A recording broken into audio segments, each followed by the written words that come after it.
So hello dear student, स्वागत है आपका एक नई क्लास में। आज की क्लास में हम पढ़ने वाले हैं क्लास 10th मैथमेटिक्स के अंतर्गत प्रश्नावली 1.3 का जो क्वेश्चन नंबर फर्स्ट है कि सिद्ध कीजिए कि कड़ी में 5 एक अपरिमेय संख्या है। बहुत ही इंपॉर्टेंट क्वेश्चन है, ठीक है।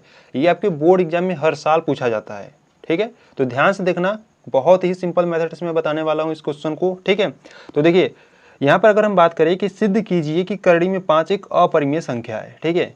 आपको बस इतना ध्यान देना है कि कड़ी में 5 है ना, उसके स्थान पर आपको कड़ी में 7, कड़ी में 3 या कड़ी में 2, ठीक है, या कुछ ऐड यानी कि कुछ उसमें प्लस कर दिया जा सकता है, ठीक है। तो सभी के लगाने का तरीका एक ही है, ठीक है। अगर आप इसको कड़ी में 5 को अगर सीख लेते हो तो कड़ी में 3 आए या कड़ी में 2 आए या कड़ी में 7 आए, ठीक है, उन सभी को बहुत ही आसान तरीके से कर ले जाओगे, ठीक है। तो आज हम क्या सिद्ध करेंगे? आज हम सिद्ध करेंगे कि जो कड़ी में 5 है वो क्या है, एक अपरिमेय संख्या है, ठीक है। तो बच्चों काफ़ी टाइम से वीडियो अपलोड नहीं हो रही थी, ठीक है, इसलिए मैं माफ़ी चाहूँगा, ठीक है। अब से आपका रेगुलर वीडियो अपलोड होगा, ठीक है, ठीक है। तो चलो सिद्ध करते हैं। देखिए अगर हम बात करें ये जो कड़ी में 5 है ये क्या है, एक अपरिमेय संख्या है, ठीक है। तो इसको हम पहले क्या करेंगे, परिमेय संख्या मानेंगे, ठीक है। तो यहाँ पर आप लिखोगे कि माना जो कड़ी में 5 है, ठीक है, माना कड़ी में 5 एक क्या है, परिमेय संख्या है,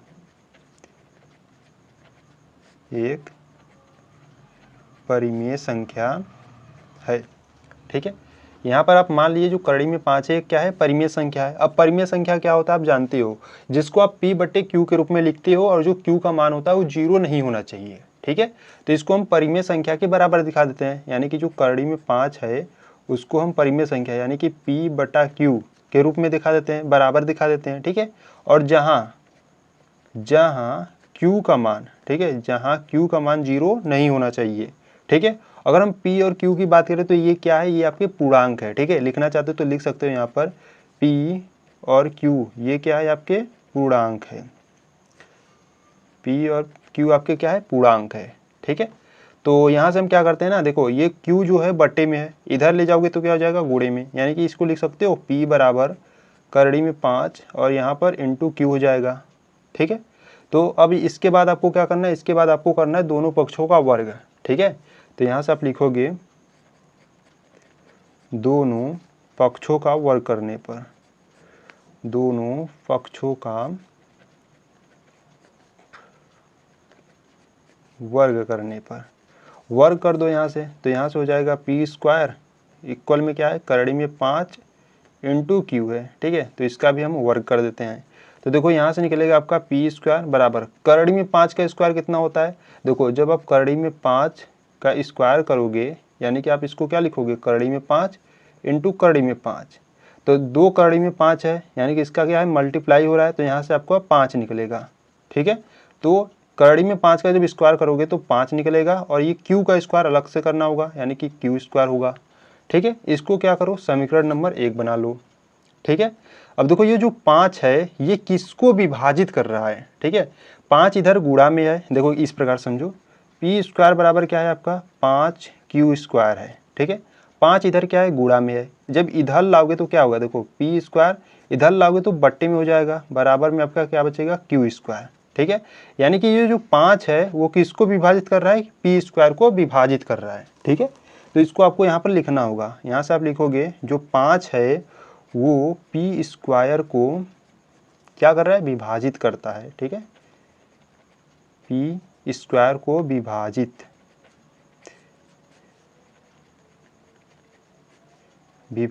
करता है, ठीक है। अब देखो ये जो 5 है वो P² को विभाजित करता है तो P को भी करेगा, ठीक है। तो यहाँ से आप लिखोगे ये जो 5 है वो P को भी विभाजित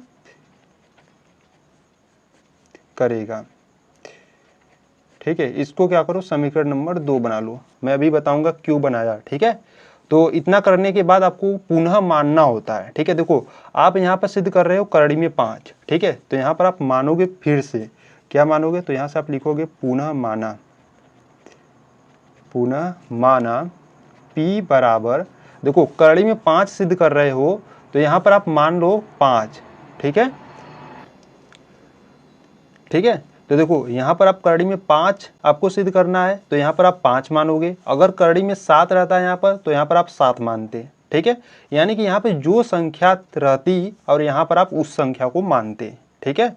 तो p बराबर मैंने क्या माना यहाँ पर 5 और यहाँ पर कोई भी हम एक क्या ले लेंगे, पूर्णांक ले लेंगे, ठीक है। माना p बराबर एक पूर्णांक हम ले लेते हैं, k ले लेते हैं, ठीक है। तो ये जो p बराबर 5k है, इसको हम क्या करते हैं, समीकरण नंबर किस में रखेंगे, 1 में रखेंगे, ठीक है। तो यहाँ से हम लिखेंगे p का मान,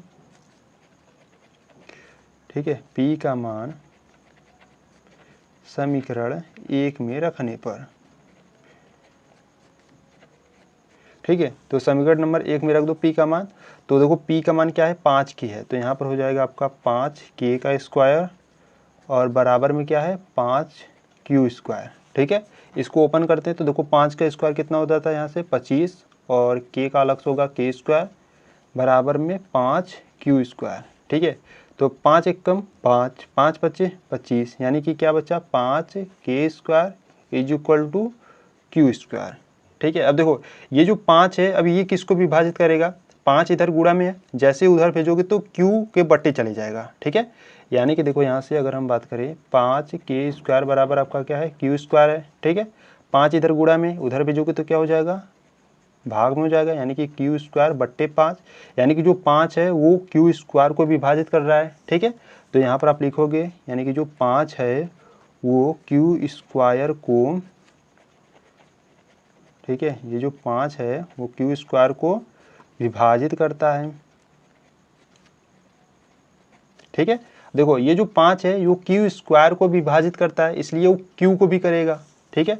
तो यहाँ पर आप लिखोगे जो 5 है वो q को भी विभाजित करेगा। ऊपर आप इसी प्रकार से ये देखे थे p के लिए भी देखे थे, यहाँ पर आप q के लिए भी आप लोग देखो, ठीक है, विभाजित करेगा, ठीक है। इसको क्या करो, समीकरण नंबर 3 बना लो, ठीक। तो यहाँ से अगर आप ध्यान से देखो समीकरण 2 और समीकरण 3 में, ठीक है, ये जो 5 है, ये जो 5 है, p और q का क्या है, उभय निष्ठ है, ठीक है। p और q का ये जो 5 है वो क्या है, उभय निष्ठ है। तो यहाँ से आप लिखोगे, क्या लिखोगे, लिखोगे अतः समीकरण 2 व 3 से, अतः समीकरण 2 व 3 से हमें यह पता चलता है, हमें यह पता चलता है, ठीक है, हमें यह पता चलता है कि p व q का उभयनिष्ठ गुणनफल, उभयनिष्ठ गुणनफल कितना है, 5 है, ठीक है। जो हमारी कल्पना के क्या है, विपरीत है, ठीक है, जो हमारी कल्पना के विपरीत है, विपरीत है, ठीक है। तो यहाँ से आगे लिखोगे, अतः इस स्टेटमेंट को आपको लिखना होगा, ठीक है, इसी पर नंबर मिलता है आपको, ठीक। तो यहाँ से आगे लिखोगे, अतः यह विरोधाभास, अतः यह विरोधाभास हमारी गलत कल्पना के कारण, गलत कल्पना के कारण हुआ है कि जो करड़ी में 5 है वो एक परिमेय संख्या है,